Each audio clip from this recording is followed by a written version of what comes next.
Hay una pregunta que los sacerdotes aztecas nunca se atrevieron a responder en voz alta. ¿Qué pasa cuando un dios decide que ya no quiere ser adorado desde lejos? ¿Qué pasa cuando decide habitar? Esta es la historia de Citlali, el último pueblo que recibió la visita personal de Quetzalcóatl. No como visión, no como símbolo en piedra, sino como hambre. El año 1 Caña. Temporada de lluvias. El sacerdote mayor Itzcuatl llevaba 40 días sin dormir. No por elección, sino porque cada vez que cerraba los ojos, algo los abría desde adentro. Los aldeanos del pueblo de Xochitlán lo notaron primero en sus manos. Los dedos de Itzcuatl habían comenzado a moverse solos durante las ceremonias, trazando símbolos que nadie le había enseñado, símbolos que los ancianos ya conocían con terror silencioso porque los habían visto antes, tallados en las paredes de los templos más antiguos, los que estaban sellados, los que nadie debía abrir. Símbolos que significaban una sola cosa: ya viene. Esa noche, Itzcuatl convocó a los 12 sacerdotes menores al templo interior. El lugar donde el fuego sagrado llevaba 200 años sin apagarse. Cuando entraron, el fuego estaba negro. No apagado. Negro. Ardiendo en un color que no existía, consumiendo el aire sin calor, sin humo, sin luz, solo una oscuridad que quemaba. Quetzalcóatl habló, dijo Itzcuatl, y su voz sonó como si viniera de un pozo muy profundo. Dijo que el tiempo de los símbolos terminó. Que los hombres olvidaron cómo se ve un Dios de verdad. Uno de los sacerdotes jóvenes, Painal, preguntó lo que todos pensaban. ¿Y cómo se ve un Dios de verdad? Itzcuatl giró lentamente hacia él. Sus ojos eran ámbar. 3 días después, los cazadores encontraron la primera piel. Humana. Completa. Como si alguien se la hubiera quitado con cuidado, sin prisa, dejándola extendida sobre las rocas del río como quien tiende ropa a secar. Sin sangre. Sin vísceras. Sin el menor signo de violencia. Solo la piel. Perfecta. Vacía. El rostro todavía tenía expresión, una sonrisa enorme, imposible, que ninguna cara viva puede sostener sin romperse. Nadie la reclamó. Nadie faltaba en el pueblo. Painal fue el primero en entender lo que eso significaba, y cuando fue a buscar a Itzcuatl para contárselo, encontró su habitación vacía. En el suelo, un círculo perfecto de escamas iridiscentes, verde y oro, cada una del tamaño de una mano de hombre. Y en la pared, trazado con lo que parecía ser aceite negro, un mensaje en náhuatl arcaico que Painal tardó 1 hora en descifrar. La serpiente no necesita muda cuando encuentra una piel que le gusta más.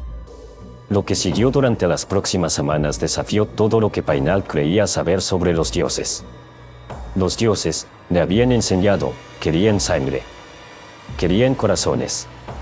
Querían el vapor caliente de la vida ofrecida voluntariamente sobre la piedra del sacrificio. Quetzalcóatl quería algo diferente. Quería estar. Los aldeanos comenzaron a reportar sueños idénticos, una serpiente inmensa, emplumada, que no nos atacaba sino que se enrollaba a su alrededor con una gentileza aterradora, y luego comenzaba a entrar, no por ninguna herida, sino simplemente atravesando la piel como el agua atraviesa la tela, ocupando el espacio entre los huesos y los músculos, acomodándose dentro de ellos como quien entra a una casa que ya conoce.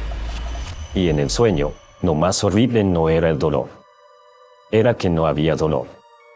Era que se sentía correcto. Como si el cuerpo humano fuera simplemente una versión incompleta de algo que siempre debió tener escamas. Painal empezó a notar los cambios en los aldeanos al 10º día. Pequeños. Casi invisibles. Una pupila que tardaba demasiado en contraerse a la luz. Una lengua que se movía 1 milímetro antes de que las palabras salieran. Una sonrisa que duraba exactamente 1 segundo más de lo que debería. Nadie más lo notaba porque todos estaban cambiando al mismo ritmo. Todos excepto Painal, que había dejado de dormir. Painal pasó 3 noches seguido en el templo sellado, el que nadie debía abrir, leyendo las inscripciones con antorchas temblorosas, y en la 3ª noche encontró la verdad completa sobre Quetzalcóatl. No el dios de los murales amables, no el creador benevolente de los mitos populares. El verdadero. Los textos decían que Quetzalcóatl no era una serpiente con plumas ni un hombre con máscara de serpiente. Era una idea que aprendió a tener hambre. En el principio, solo observaba a los hombres desde la distancia, fascinado por la fragilidad de esas criaturas que morían tan fácilmente y que aún así insistían en existir. Los estudiaba como un niño estudia a los insectos, con curiosidad sin crueldad. Pero los hombres cometieron un error irreparable, le construyeron templos. Le dieron forma. Le dibujaron un rostro. Le inventaron deseos, motivaciones, una personalidad. Y Quetzalcóatl, que era solo una fuerza sin forma, descubrió que si suficientes mentes humanas lo imaginaban de cierta manera, él comenzaba a hacerlo. Los hombres lo crearon al adorarlo. Y lo que crearon tenía hambre. No de sangre. De experiencia.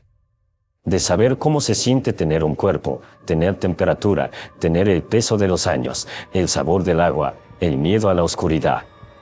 Quetzalcóatl no quería que los hombres murieran por él. Quería vivir a través de ellos.